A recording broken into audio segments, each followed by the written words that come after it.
berbahaya yang membunuh, seperti mana yang terjadi kepada tentera-tentera Abrahah yang ingin meruntuhkan Kaabah. Itu semua dalam ilmu Allah Subhanahu Wa Taala. Tetapi kita sebagai orang Islam yang ada di Nusantara ini, kita tadahkan tangan kita memohon kepada Allah agar Allah Ta'ala berikan kemenangan, kekuatan dan kecekalan, ketabahan dan kemenangan kepada umat Islam di Palestin. Dan kemenangan mereka adalah kemenangan mereka. Tapi kita nak bantu melalui persenjataan itu jauh. Tuan-tuan ingat tak, apabila Kota Melaka jatuh ke tangan Portugis tahun 1511, kerajaan pewaris iaitu kerajaan Johor dan juga kerajaan Islam yang ada di sekeliling Nusantara berusaha untuk mengambil balik Kota Melaka dari tangan Portugis. Dan mereka memohon bantuan daripada kerajaan Turki Uthmaniyah yang dihantar apa tuan-tuan? Senjata je, meriam-meriam, senapang-senapang, senjata je hantar dengan kapal. Kerajaan Turki Uthmaniyah tidak hantar tentera mereka. Boleh kalau hantar, tapi jarak terlalu jauh. Maka kelilinglah orang Islam yang ada di Nusantara itulah yang akan bermenggembeling tenaga untuk membentuk satu kekuatan untuk menawan semula Kota Melaka. Gitu-gitu. Sama macam Palestin sekarang. Siapakah umat di kalangan umat Islam yang sepatutnya bergabung menggembeling tenaga satu kekuatan tentera untuk menawan balik bumi Palestin dan Masjidil Aqsa? Dua saat sekarang. Tentera Bani Melayu ke ataupun tentera Bani Arab? Tuan-tuan tanya diri tuan-tuan dan tuan-tuan ada jawapannya. Tapi kalau ada di kalangan kita yang jadi mujahidin, tak ada masalah. Boleh. Sebab orang kita dah pernah pergi ke Bosnia 20-30 tahun dahulu sebagai mujahidin. Adalah. Cuma tidak diwawarkan sahaja.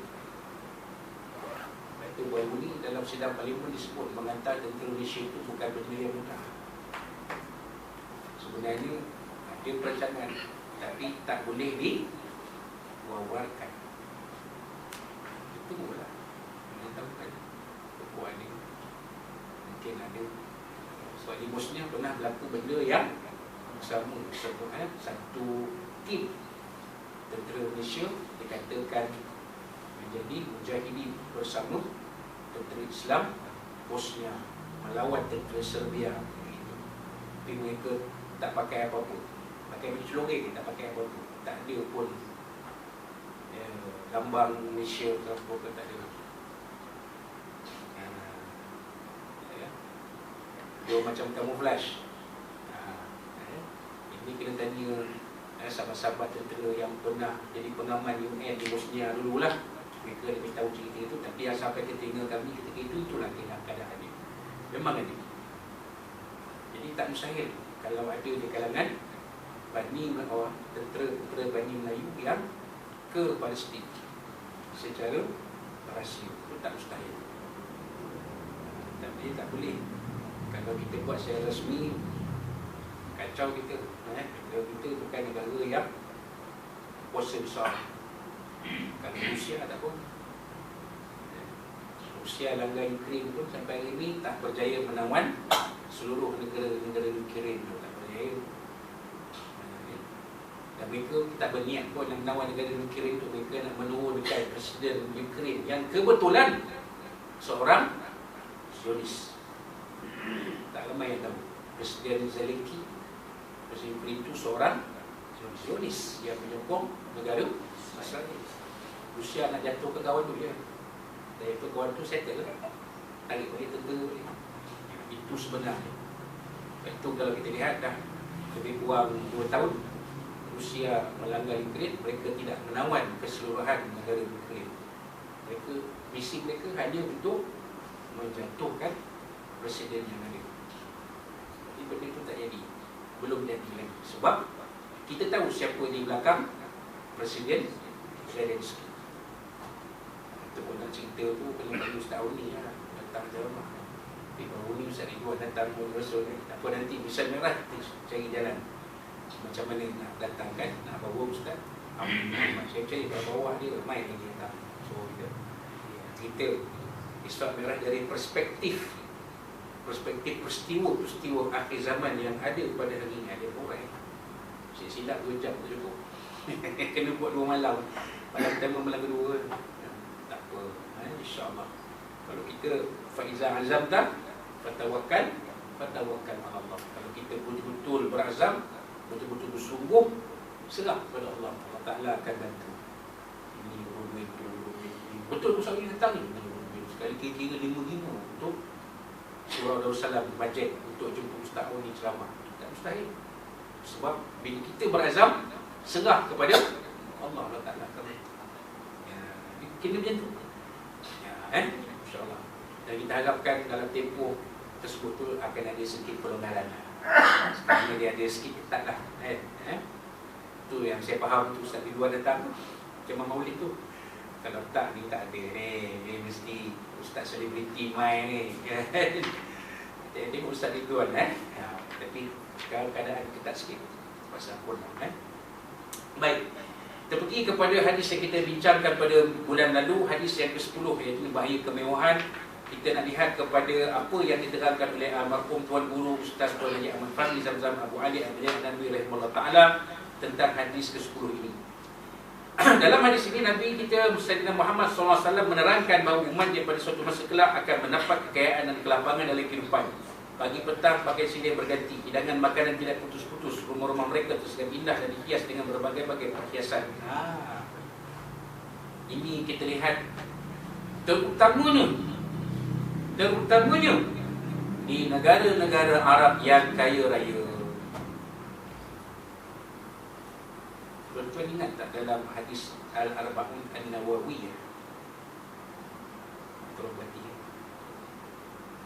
Kalau ada 9 minit tu dia pasal dia limitan. Tapi kualiti gambar cantik Alhamdulillah, ada yang puji tapi pasal dia dalam format MP4. Kalau MP4 kita nak translate ke API tu dia ada sikit lah bajet. Tak apa, insyaAllah. Macam kita dia Faizah Azam tak fatawakal Allah serah kalau baik. Kita tengok dalam hadis An-Nawawiyah, hadis Nabi SAW, hadis yang kedua kalau tak salah saya. Dan kali Jibril bertanya kepada Nabi tentang bilakah berlaku akhbirni an-nisa', bilakah berlakunya hari kiamat, maka Nabi jawab al-mal mas'ul bi'a'lama minas sa'il. Tidaklah yang ditanya itu lebih mengetahui daripada yang bertanya. Tetapi akan aku khabarkan kepada kamu wahai saudara tentang an-amaratiha, tentang tanda-tandanya. Apa dia?